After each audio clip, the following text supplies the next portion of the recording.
Welcome, beloved, to Spiritual Doves. I'm so happy to see you. In this channel, we tell stories, Bible stories, stories that have impressed me from childhood. And one of the ones I'm about to tell is about the donkey that spoke, Balaam and his donkey. This story is found in Numbers chapter 22, from verse 1 to the end. Let me put it in context. So the children of Israel were slaves in Egypt for 400 years. Now God raised Moses and to go and deliver them, and they've been set free. So this is their trek from Egypt to the promised land, Canaan. So at this particular stage, they are very close to Moab. Moab is a country, but the people of Moab are the descendants of Lot. Moab and Ammon are the descendants of Lot. Remember Lot? Abraham's nephew, the one he raised? Yes, these are his descendants that are about to give headache to Abraham's descendants right now. Is Lot's children about to give trouble to Abraham's children. So let's dig in. Numbers 22. Then the Israelites traveled to the plains of Moab and camped along the Jordan across from Jericho. Now Balak, son of Zippor, saw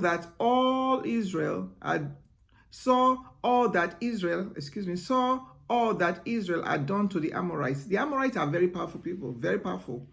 But the children of Israel defeated them. They were just defeating, the people as they were coming closer to Canaan.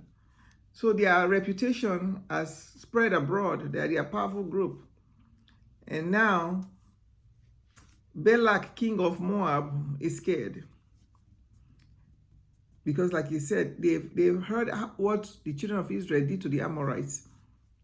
And Moab was terrified because there were so many people.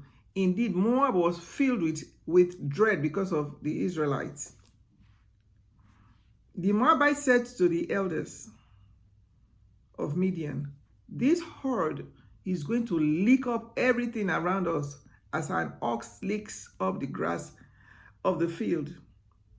So Balak, son of Zippor, who is the king, who was king of Moab at that time, sent messengers to summon Balaam, son of Beor, who was at Petor, near the Euphrates River, in his native land. Balak said, "A people has come out of Egypt. They cover the face of the land and have settled next to me. Now come and put a curse on these people, because they are too powerful for me.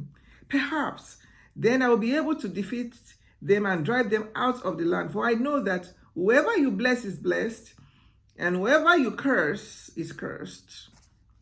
The elders of Moab and Midian left. The elders left, taking with them the fee for divination. And when they came to Balaam, they told him what Balak, the king, has said. It's tongue twisting. Balak, the king said.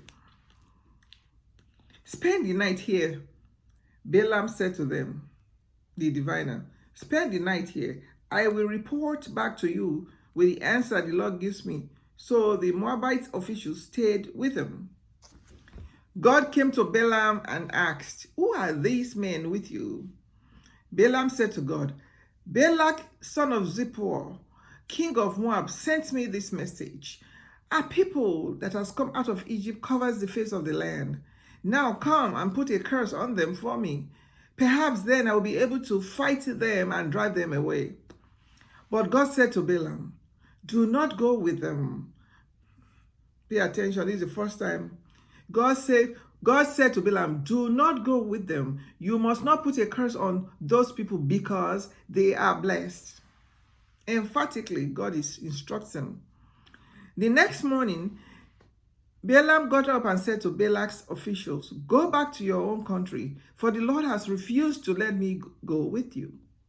So the Moabite officials returned to Balak and said, "Balaam refused to come with us."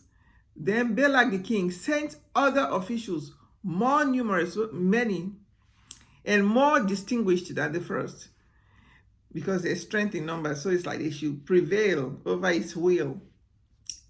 They came to Balaam and said, "This is what Balak, son of Zippor, says. Do not let anything keep you from coming to me, because I will reward you handsomely and do whatever you say.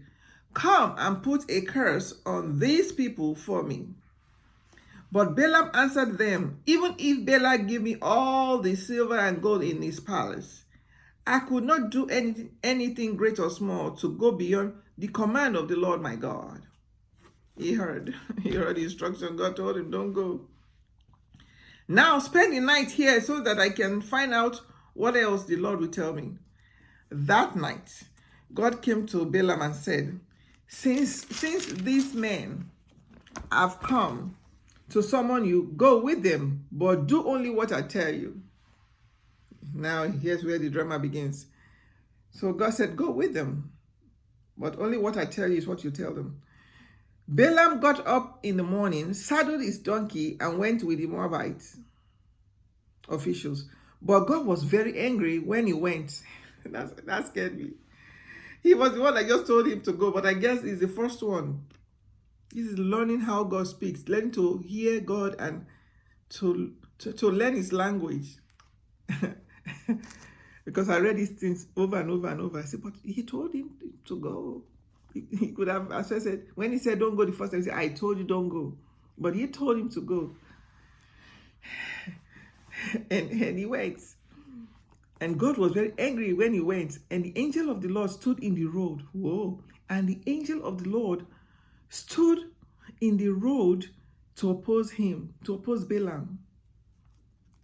Wow. Balaam was riding on his donkey, and his two servants were with him. When the donkey saw the angel of the Lord standing in the road with a drawn sword, in his hand, he turned off the road into a field. Balaam beat it to get it back on the road. Abuse.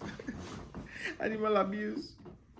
Then the angel of the Lord stood in a narrow path through the vineyard with the walls on both sides. When the donkey saw the angel of the Lord, it pressed close to the wall, crushing Balaam's foot against it. Oh. So he beat the donkey again, second time. Then the angel of the Lord moved on ahead and stood in a narrow place where there was no room to turn either to the right or to the left. When the donkey saw the angel of the Lord, it lay down under Balaam, and he was angry and beat it with his staff.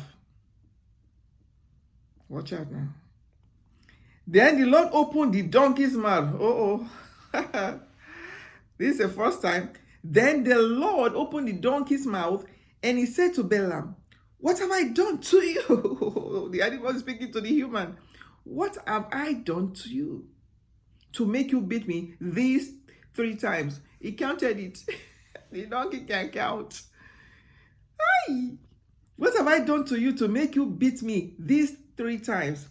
Balaam answered the donkey, "You have made a fool of me.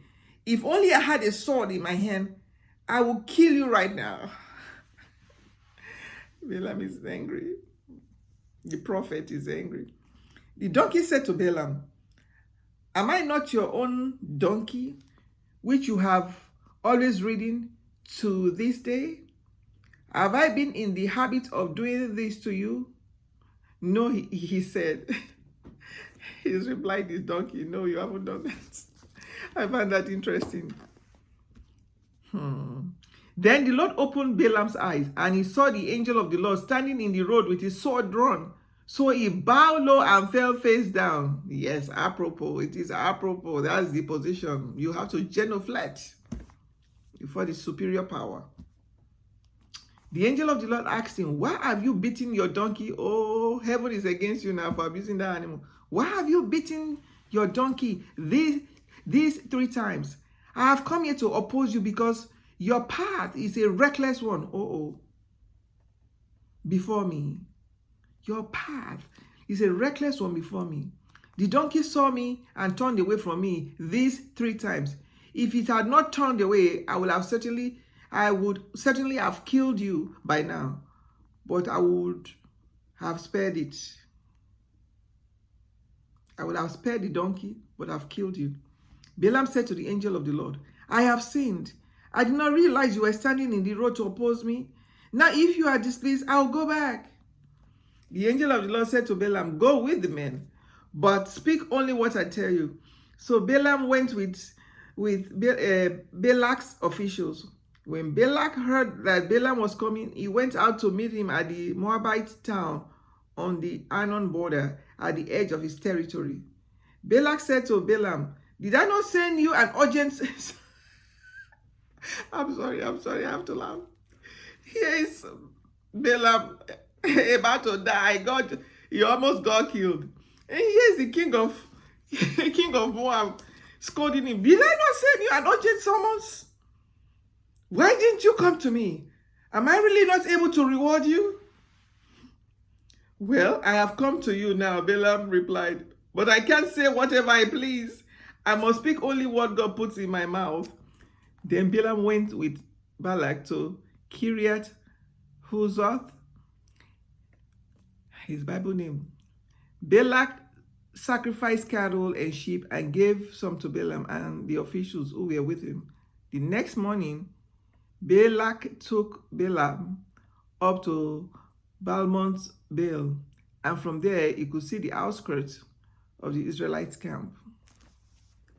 We will stop the story here, but we'll pick it up because I only have 3 minutes to summarize. So we're going to continue. There's going to be a continuation because we have to see the conclusion. So what is the takeaway here? I think the Holy Spirit is so powerful because I didn't know how to. So what's going to be the takeaway? But it's very obvious. It's glaring. When God learn God's language, it's amazing. God told him to go the first time and said, look, I don't want you to go. Then they said this, look at the pressure on the prophet. Look at the pressure. Now the king brought more people and, more distinguished people. They said, come. He asked the Lord said, go. But no sooner he embarked on the journey, God opposed him. And he was so serious that an animal spoke for the first time. I've never heard the animal speak, but an animal spoke for the first time.